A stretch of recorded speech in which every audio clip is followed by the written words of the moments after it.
আসসালামু আলাইকুম। আজকে আমরা দেখবো কিভাবে হোয়াটসঅ্যাপ নাম্বার হাইড করে রাখা যায়। হোয়াটসঅ্যাপ নাম্বার কেউ দেখতে পাবে না, গোপনে রাখা যাবে। চলুন আমরা দেখে আসি। প্রথমে আমরা হোয়াটসঅ্যাপে যাব, এরপর উপরে থ্রি ডটে ক্লিক করব, এরপর সেটিং এ ক্লিক করব, এরপর প্রাইভেসিতে ক্লিক করব, এরপর অ্যাবাউটে ক্লিক করব,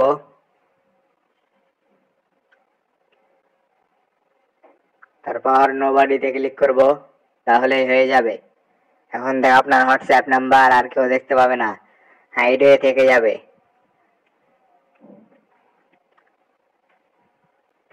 এতক্ষণ ভিডিওটি দেখার জন্য, আমাদের সাথে থাকার জন্য ধন্যবাদ। ভিডিওটি ভালো লাগলে একটি লাইক, একটি সুন্দর কমেন্ট করবেন। যারা আমার চ্যানেলে নতুন, প্লিজ আমার চ্যানেলটি সাবস্ক্রাইব করে দেন। ধন্যবাদ। আবার দেখা হবে পরবর্তী ভিডিওতে।